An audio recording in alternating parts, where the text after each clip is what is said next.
열이 떨어지지 않고 급격히 호흡곤란 증상을 보였습니다. 산소 포화도가 94% 밑으로 떨어지고 열이 39.9 이상으로 지속되면서 폐렴이 발생했습니다. 너무너무 힘들었습니다. 그렇습니다. 저 닥터유 유명욱이 코로나19 감염인이었습니다. 코로나19 감염자가 겪었던 생활치료센터와 병원 치료 이야기 궁금하지 않으세요? 닥터유는 2021년 11월 2일부터 4일까지 대한민국 정부와 몽골 정부에서 시행하는 코로나19 교육을 위해서 파견돼서 다녀왔었습니다. 몽골의 수도 울란바토르에 코로나19 환자들을 진료하는 의사들을 교육하고 환자 옆에서 직접 가르쳐주는 밀접 접촉을 하면서 진료를 하고 왔었습니다. 적법한 방역 조치에 따라서 출국적 PCR 검사도 하고 현지에 도착해서 PCR 검사도 하고 현지에서 다시 대한민국에 들어오기 전에 PCR 검사도 하고 귀국 후에 PCR 검사도 하고 병원 출근하기 전에도 PCR 검사를 했습니다. 2박 3일 출장에 총 5번의 PCR 검사를 했었습니다. 귀국하고 나서 갑자기 몸이 안 좋은 걸 느꼈어요.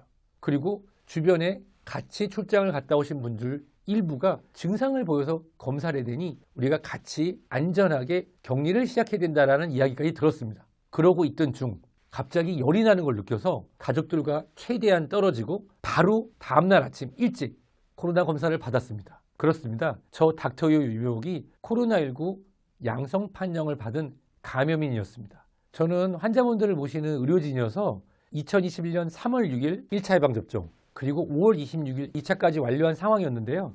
몽골이라는 나라가 14개월 동안 국경 봉쇄를 하고 있었거든요. 따라서 지금 대한민국의 우세종인 델타 변이가 아닌 베타 변이나 다른 것이 우세종으로 좀 늦게 유행을 하고 있는 상황이었고 그 상황에서 현지 의료진들을 제가 직접 대면으로 교육을 하고 그리고 환자분들을 모시는 환경에서 있다 보니 아마도 몽골에서 유행 중인 베타 변이의 돌파 감염이 된 것이 아닌가 그렇게 스스로 추측했습니다.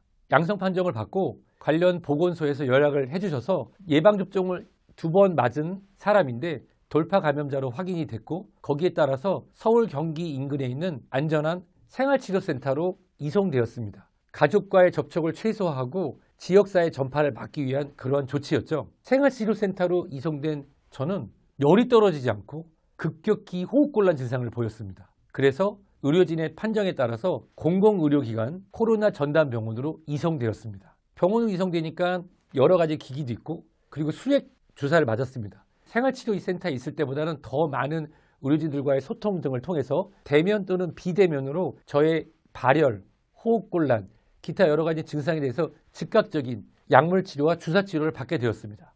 그러던 중 산소 포화도가 94% 밑으로 떨어지고 열이 39.9 이상으로 지속되면서 폐렴이 발생했습니다. 병원에 입원한 경우에는 의료진의 판단에 따라서 수시로 촬영이 가능하거든요.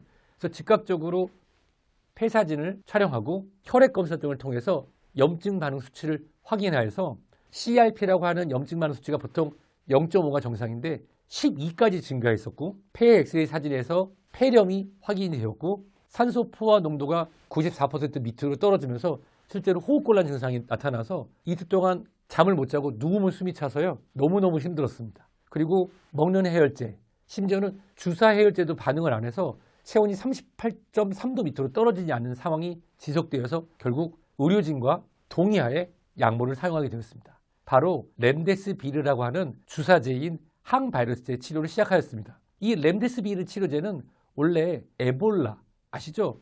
이 위장관으로 들어와서 구토와 엄청난 설사를 일으켜서 치명률이 아주 높은 이볼라 바이러스의 치료제로 개발된 것이었는데요. 현재 이볼라 치료제로 승인되지 않고 연구 중이고요. 하지만 대한민국, 미국 등에서는 코로나19의 환자에 있어서 중증으로 진행되는 것을 막고 입원 기간을 단축시켰다고 하는 것으로 몇 가지 기준을 두고 환자들에게 투여하고 있는 약물입니다. 대한민국에서도 약 2만 명 가까운 사람들이 주사를 맞았다고 하는데요. 제가 바로 그 중에 한 명이었네요. 주사를 맞은 첫날은 렘데시비르 2병을 동시에 주사를 맞게 되고요. 주사는 약 1시간 정도 천천히 주사를 맞게 됩니다. 주사 맞기 바로 전에 스테로이드 처방도 받게 되고요. 그리고 항생제 주사도 같이 맞게 됩니다. 이런 경우에 고위험군인 경우에는 항혈전 주사도 같이 맞게 되는데요.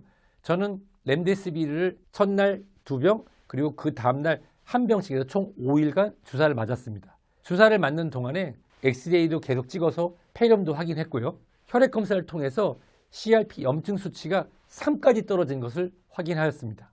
또한 항생제 치료를 통해서 폐렴도 조절하였죠. 근데 그 느낌 아세요?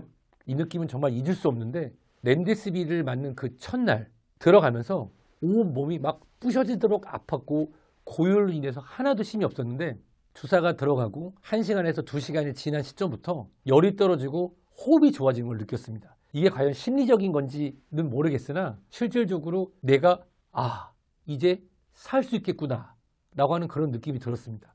3일째 되는 순간부터는 열이 나지 않고 조절이 되면서 산소 포화도가 다시 95, 96, 97로 올라가는데 살아서 가족을 만날 수 있겠구나 하는 느낌이 들었고요.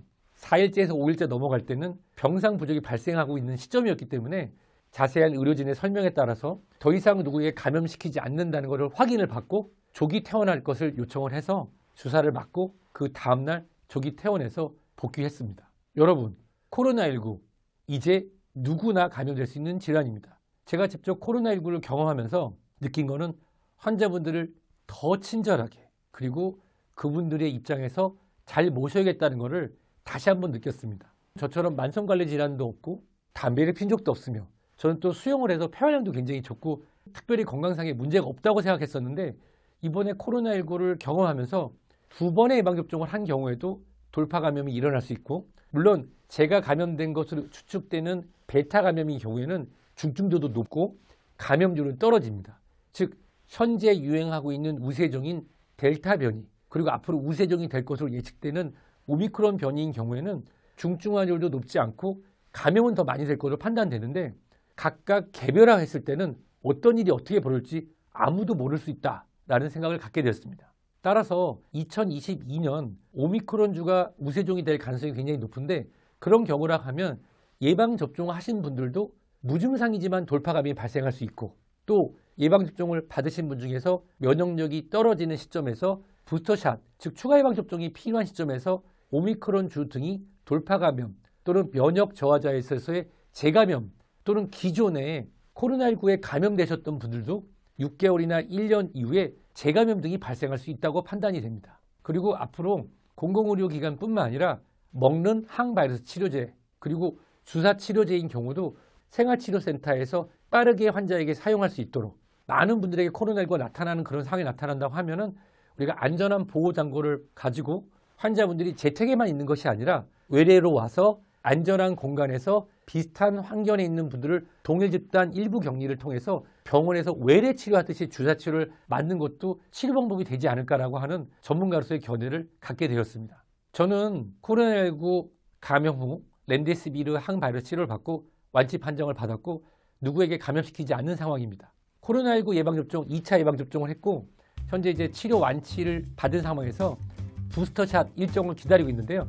저는 당연히 환자분을 모시는 의사이기 때문에 부스터샷을 받을 예정입니다. 예방접종이 얼마나 지속돼야 되고 앞으로 매년 지속돼야 될지는 아무도 모르죠. 하지만 저는 이렇게 말씀드리고 싶어요. 오미크론 변이가 우세종이 되고 또 다른 변이가 나오고 실질적으로 지속적으로 유행을 한다고 하면 아마도 계절성 독감 인플루엔자처럼 특정 군에서는 치명적이지만 일반적으로는 치명적이지 않은 엔데믹, 즉 계절성, 지역성 감염질환이 될 가능성이 높다고 봅니다. 하지만 매년 이 변이동에 대응할 수 있는 예방접종은 꼭 필요하고요. 대부분은 고령층이나 만성관리 질환을 받는 분들에게 치명적이지만 그 누군가가 본인이 될 수 있다는 생각을 가지고 개인 방역에 힘쓰지 않는다고 하면 코로나19는 또 다른 변이로 우리의 건강을 해칠 수 있고 우리를 찾아올 수 있다고 이번에 다시 한번 느꼈습니다.